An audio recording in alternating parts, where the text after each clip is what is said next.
আওয়ামী শাসনামলে র্যাবের গোপন বন্দিশালায় গুম ও নির্যাতনের মামলায় শেখ হাসিনা সহ ১৭ জনের বিরুদ্ধে অভিযোগ গঠনের আদেশের দিন পিছিয়ে মঙ্গলবার নির্ধারণ করেছেন আন্তর্জাতিক অপরাধ ট্রাইব্যুনাল। একে আসামিপক্ষের কালক্ষেপণের চেষ্টা বলছে প্রসিকিউশন।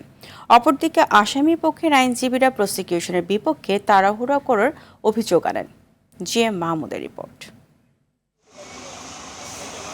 বিগত আওয়ামী লীগ সরকার ভিন্ন মত দমনে আইন শৃঙ্খলা বাহিনী ব্যবহার করে গুম ও নির্যাতনের ঘটনা ঘটিয়েছে এমন অভিযোগে কয়েকটি মামলার বিচার চলছে আন্তর্জাতিক অপরাধ ট্রাইব্যুনালে।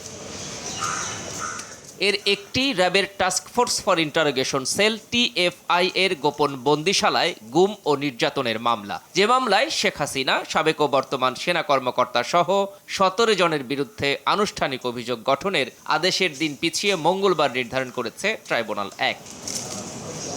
তারিখ পেছানো নিয়ে আসামি পক্ষের দিকে কালক্ষেপণের অভিযোগ তুলেছে প্রসিকিউশন। তবে এ অভিযোগ অস্বীকার করে মামলার ঘটনার সঙ্গে অভিযুক্তদের সংশ্লিষ্টতার প্রমাণ দেখাতে প্রসিকিউশন ব্যর্থ হয়েছে বলে দাবি করেন গ্রেপ্তার সেনা কর্মকর্তাদের আইনজীবীরা।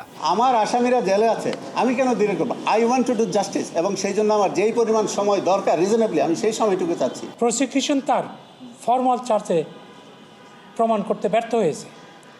আমি কোর্টে প্রেয়ার করেছি যে এই আসামিরা নির্দোষ, তাদেরকে ডিসচার্জ করা হোক। বিচার তার নিজস্ব গতিতে চলছে দাবি করে রাষ্ট্রপক্ষের আইনজীবী বলেন, ভুক্তভোগীদের সুনির্দিষ্ট অভিযোগে মামলা দায়ের করেছে প্রসিকিউশন। এখানে তাড়াহুড়ার কোনো বিষয়টা নেই, কারণ আমাদের প্রত্যেকেরই লক্ষ্য হচ্ছে ন্যায় বিচার নিশ্চিত করা। ন্যায় বিচার নিশ্চিত করার জন্য যতটুকু প্রয়োজন আমাদের প্রসিকিউশনের পক্ষ থেকে আমরা কোর্টকে ততটুকুই সহযোগিতা করব এবং ডিফেন্সের একই কাজ করব বলে আমরা প্রত্যাশা রাখি। পরে এ ট্রাইব্যুনালে জুলাই আন্দোলনের রামপুরায় ২৮ জনকে হত্যা মামলায় ২ সেনা কর্মকর্তা সহ ৪ জনের বিরুদ্ধে অভিযোগ গঠনের আদেশের জন্য ২৪ ডিসেম্বর দিন নির্ধারণ করে। আমরা মনে করি আমরা খালাস পাবো। এছাড়া ট্রাইব্যুনাল ২A সাভারের আশুলিয়ায় ৬ মরদেহ পোড়ানো সহ ৭ জনকে হত্যা মামলায় শেষ সাক্ষী তদন্ত কর্মকর্তা জানে আলমকে জেরা করেন আসামিপক্ষের আইনজীবীরা। GM Mahmud, RTV, Dhaka.